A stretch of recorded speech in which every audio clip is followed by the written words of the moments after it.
क्या एक छोटा-सा झगड़ा किसी खूबसूरत शादी को ख़त्म कर सकता है? या फिर इस कहानी के छुपी है एक ऐसी हकीकत जिसे अब तक छुपाया जा रहा था? पाकिस्तान की फ़ेमस टिकटॉकर सहर हयात और समीर रशीद उस वक़्त सोशल मीडिया की परफ़ेक्ट जोड़ी समझी जाती थी। शानदार शादी, लाखों फैन्स और एक खूबसूरत बेटी। लेकिन फिर अचानक सब कुछ बदल गया। तलाक साइट्स के साथ। सो वीडियो को अंत तक ज़रूर देखिएगा और अगर आपने अभी तक चैनल को सब्सक्राइब नहीं किया तो सब्सक्राइब करके बेल आइकन को ज़रूर प्रेस कीजिए ताकि आइंदा आने वाली तमाम वीडियोज़ का नोटिफ़िकेशन बआसानी आपको मिल सके। नाज़रीन, सहर हयात पाकिस्तान की एक फेमस डिजिटल क्रिएटर हैं जिनके इंस्टाग्राम पर लाखों फॉलोअर्स हैं। 2023 में सहर हयात और समीर रशीद की शादी हुई, जो कि एक शानदार और महंगी तरीन सोशल मीडिया वेडिंग्स में शुमार की गई।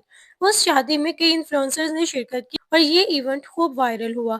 2024 में इस जोड़े के यहाँ एक बेटी की पैदाइश हुई जिससे उनकी जिंदगी में खुशियां आई, लेकिन अफसोस ये खुशियां ज्यादा देर कायम ना रह सकी और जल्द ही दोनों के दरमियान इख्तलाफात शुरू हो गए। सितंबर 2025 में दोनों के दरमियान तलाक हो गई। तलाक के बाद समीर रशीद ने इल्जाम लगाया कि सहर हयात ने उनसे जबरदस्ती खुला ली है। सहर हयात ने खामोशी तोड़ते हुए कहा कि उन्होंने खुला अपनी इज्जत और सुकून के लिए ली है। उनके मुताबिक समी उन्हें रोज तलाक की धमकियां देता था, उनके खानदान के सामने बेइज्जत किया जाता था, उनके माजी को बार बार मौजू बनाया जाता था। सहर ने यह भी कहा कि एक औरत के पास ऐसी सूरत हाल में खुला के अलावा कोई रास्ता नहीं बचता। अटैक्स आते थे सहर हयात ने मजीद दावा किया कि समी ने 1 साल तक अपनी बेटी की खबर नहीं ली, बेटी के अखराजात में कोई माली मदद नहीं की, लेकिन अब सोशल मीडिया पर बेटी के बारे में पोस्ट कर रहे हैं। उन्होंने ये भी कहा कि उनकी गाड़ी अब तक वापस नहीं की गई।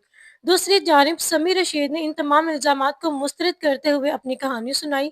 उनके मुताबिक असल मसला एक छोटे से झगड़े से शुरू हुआ जो उनकी बेटी की सालगिरह पर पेश आया। समी ने बताया उनके वालिदैन अपनी पोती के साथ स्टेज पर तस्वीर लेना चाहते थे। सहर हयात को यह बात पसंद नहीं आई तो उन्होंने वालिदैन को स्टेज से हटा दिया। इस बात पर झगड़ा हुआ जो बढ़ता गया और आखिरकार अलहदगी और तलाक पर खुदिया सार्फिन इस मामले पर शदीद रद्द-ए-अमल दे रहे हैं। कुछ कमेंट्स कुछ यूं हैं: आप दोनों तलाक ले चुके हैं, अब एक दूसरे को सुकून से जीने दें। इतनी छोटी बात पर तलाक, हैरान कौन है। किसी ने कहा आप लोगों को सुलह की कोशिश करनी चाहिए थी, रिश्ता बचाया जा सकता था। अक्सर लोगों का मानना है कि ऐसे निजी मामलात को पब्लिक नहीं करना चाहिए। अब सवाल ये है कि हकीकत क्या है? क्या वाकई एक छोटा सा झगड़ा था या सहर हयात के इल्जामात दुरुस्त हैं? फिलहाल दोनों की अपनी अपनी कहानी है और सच सिर्फ वही जानते हैं। लेकिन एक बात जरूर है कि ऐसे मामलात का सबसे ज्यादा असर बच्चों पर पड़ता है। आप इस मामले पर क्या राय रखते हैं? मुझे कमेंट सेक्शन में ज़रूर बताइएगा। मिलते हैं अपनी अगली वीडियो में, तब तक के लिए इजाज़त दीजिए। अल्लाह हाफ़िज़।